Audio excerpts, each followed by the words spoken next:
Welcome everyone. Business level strategy is what we are going to speak in this particular video.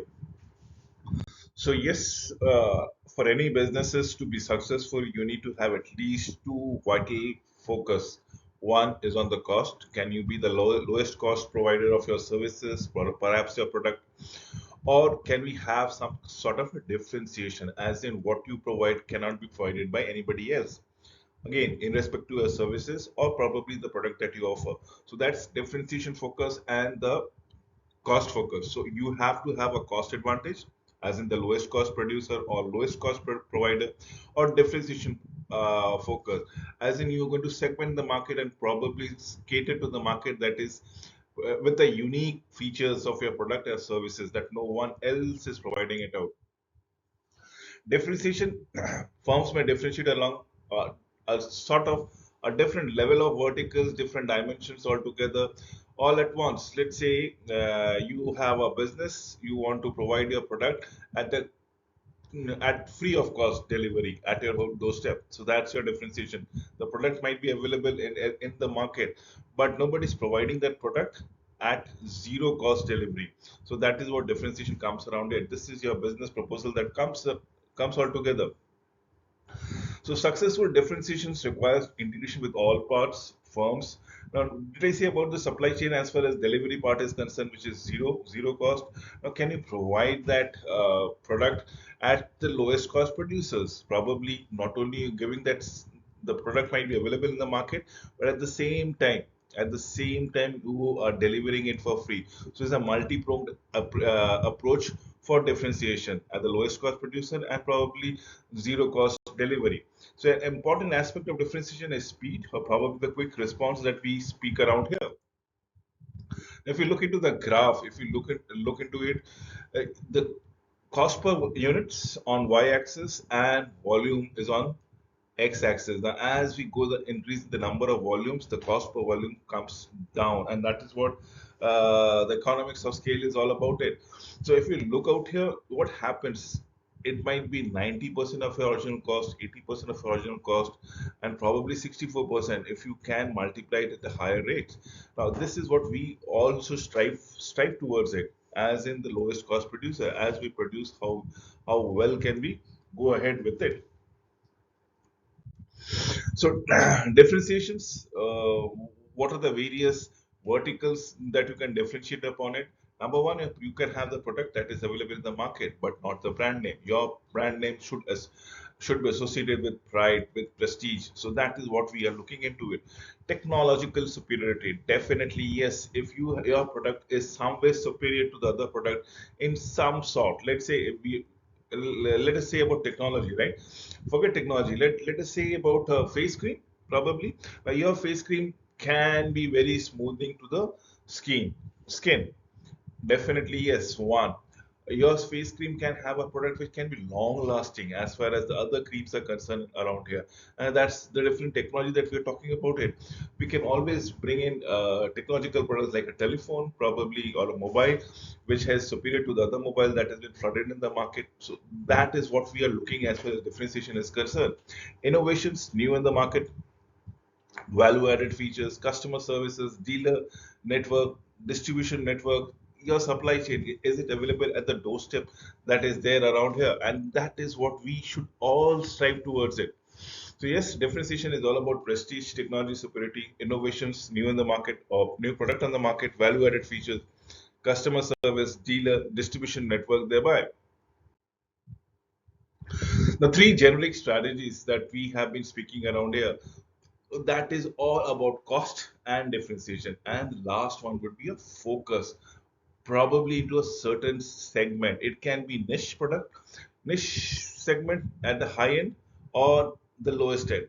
Now, what are we looking into it? We are producing a product which has a mass appeal. So that's the lowest cost provider, right? Or we can deliver a product which has a premium appeal. Only few people can afford it, right? Example might be Mercedes Benz. Few people would be able to afford it. Let's say any detergent. the cheapest producer detergent which is available in the market. Everybody is wearing a cloth, right? Now, if you wear a cloth, it needs to be washed around it. So, detergent wise, if we can look at the mass product altogether, and that is what we all strive towards it. So, yes, as far as strategic target and competitive advantages are concerned, unique uniqueness perceived by our customers, and it is industry wide. It is all about differentiation. But when uniqueness is perceived by the customers and it's only a particular segment, we are looking at focus. Lowest cost and a particular segment, we are looking at focus. But what happened with lowest cost and industry wide? It is overall cost leadership that we are looking out here. And that should be noted down. That is what we should be finding out. Stages of industry life cycle: growth stage, focus on brand recognition, as in the brand recall, your brand, your names. If it is in the market, that will effuse a sort of a confidence in terms of qualities, in terms of durability, in terms of price. So that's the focus of brand recognition. Focus on differentiation of the product, as I said. So, invest in financial resources to support the value chain activities. Value chain activities is one of the resources which can play a major role in establishing a brand in a market. If you have everything tied up, all your dealer network, all your distribution network, absolutely the last mile delivery to the retail customer is spoken around it, probably the growth of your product is destined to be. So that is what we need to ascertain. Impact of internet on strategy achievement. Now, this is very important. Overall cost leadership, because of the online bidding, because of the online marketplace, order processing eliminated the very requirement of personal sales. Now there are a number of product, for example, mobile, have been launched exclusively on the net, exclusively on the marketplace, on the online marketplaces. Why so? Because if you are going to launch it in a physical thing, there would be a lot of fanfare, a lot of cost involved into it. But online things, online marketplaces, you have a delivery date, you have announced the date, you just have to sensitize it, probably do a little bit of a digital marketing and launch it. The product will be launched and lapped up by the audiences completely at a fraction of the marketing expenditure. So online purchases orders make much of a transaction paperless, thus reducing the cost of procurement and office supplies. Absolutely said. So internet has plays a major role in achieving a cost leadership strategies per se.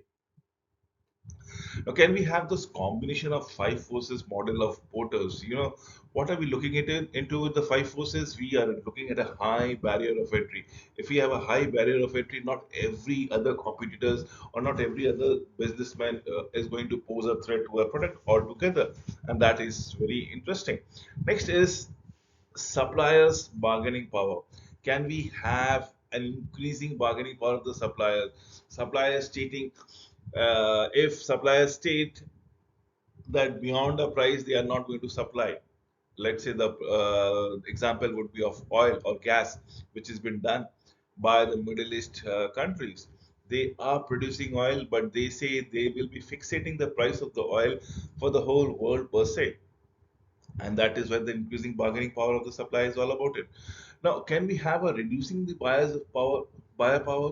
Now, this is where we need to go around it. If there are few or probably no competitors, the buyer is forced to purchase the things from your end, and you have the dictating power. So if there are plentiful of competitors, plentiful of service providers, a product that is available out here, the price competition kicks in. But if there are few competitors and no providers as far as services are concerned, probably it is you who have to fix the price.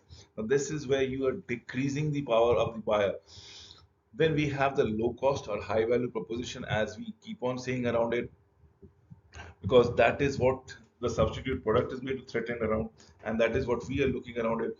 Reduce the possibility of head-to-head rivalry as far as competition is concerned. If you have a business which has less of a competition, probably the chances of success is much higher. Or if you have a business which have plentiful of competition, it becomes a blood um, cutthroat competition basis. You are difficult to fight it out, and that is what we are looking around here. So yes, the Porter's five forces model of high entry barriers, increasing bargaining power, reducing power of the buyers, low cost or high value impact of the substitute product, and reducing the possibility of head to head rivalry. Focus based on the choice of a narrow competition scope within the industry.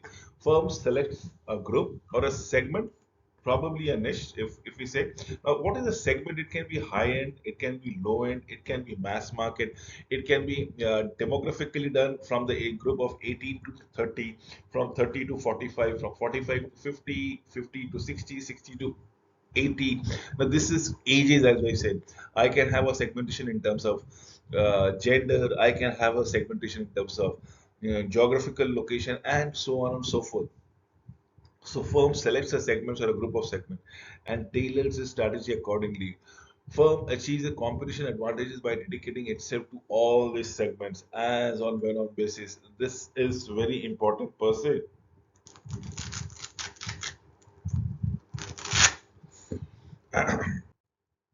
Pitfalls of unique differentiation strategies. Uniqueness is not that is not valuable to the customer. Too much of a differentiations, not all customers value every features. Definitely, yes, not everybody is very cost conscious. Everybody must be very, not everybody is very quality conscious. Not everybody is uh, absolutely fashion conscious. So too high a price premium is something which people might avoid.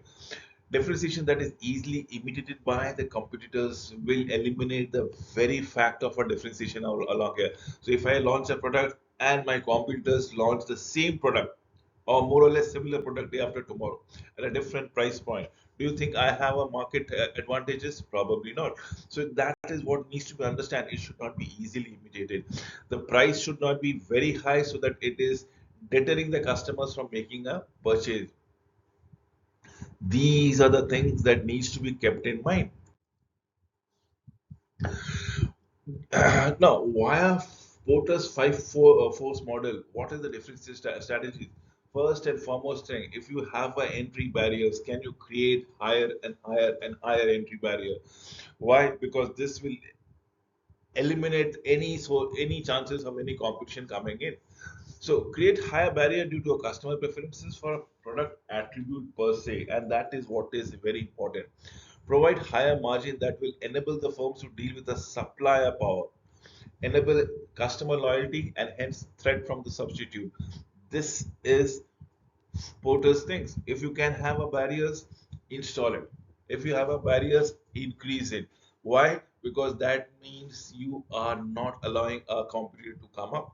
That means there are no substitute product that is going to help you out. That means you are reducing the power of a buyer. That means you yourself are becoming the supplier and probably increasing your power over the market, as the case might be. Your product, the introduction stage, the products are unfamiliar to the customers. Now, this is where the product, it's a new market probably, or probably it's a new product altogether, and you are introducing it. People are not introduced to each other. Neither the product is known to the people, nor the product is known to the nor the people knows the product. So market segmentation are absolutely not well defined. You are still confused who will be your real audiences. Product features not very clearly specified, as you don't understand uh, which all features would be attractive to the end customers, and competition tends to be limited. So this is the introduction stage. Remember, in the maturity stage, we have produced multiple products multiple times and in multiple quantities. As a result, the marginal cost comes into effective and it becomes a lower cost thing. But in the introduction stage, even we are not very sure about how well the product is going to do about it. The people, the audiences, the participants are not aware of the product. So we need to understand. We are still not been able to define the characteristic of the product very clearly. The market is not been segmented. The features of the product which the market will like or appreciate is not very known. And so let us understand the stages of industry life cycle. The maturity stage is the efficient manufacturing operation. Did I show you a graph where you are producing, and probably as you produce from 1 million units to 2 million units to 3 million units to 4 million units, your cost reduces from 90% of the cost, original cost, to 64% of the original cost. Now that's the power of economics order modeling. Now, as you increase your proficiency as far as production or services is concerned, as you increase the magnitude of your service or the quantities of services or the products that you are producing around here, your overall cost becomes less because of the marginal costing thing. So, efficient manufacturing and operation actually reduces the cost. Low cost, and the customer becomes price sensitive. The customer becomes hooked on differentiation is concerned. We come into the decline stage. The industry sales, the profit begins to fall. Definitely, yes. So we have an introduction stage, we have a maturity stage, we have a decline stage. So if we look into it at the introduction stage, products is still not found its ground in the market. People have still not accepted it. In the maturity stage, yes, the product is well received. The market is well acquainted with the product, and overall production goes on a higher end. As a result, the pricing of the product gets lower and lower. But in decline stage, probably people are fond of the product, but they have got over the product. Now they are into some new product altogether. So industry sales and profit begins to fall. Strategic options become dependent on the actions of the rivals as on when on basis. This is what we are looking for. Competition is very limited. So three generic strategies. What are we looking into it? First and foremost is overall cost leadership. Low cost producer related to firm sphere as in your competitors. So if you are the lowest cost producer, things are done. Drive cost down through the value chain. Definitely yes. Value chain, if you can do it with your supply chain partners, with your vendors, probably you are only enhancing the chances of your being successful. The other one, the second one is differentiation. Wherein your product or your services are only unique and no one else is providing it, then it is a differentiated and a valued accordingly. Non-price attributes of which customers are willing to pay for a premium, and that is what we are looking as far as different to it. Overall cost differentiation versus competitors permits a cost leaders to translate cost advantages directly into high profit rather than the competitors, as the case might be. Remember, we have spoken about the lowest cost producers, we have spoken about the differentiations, and if we can have an overall cost differentiation vis-a-vis the competitors.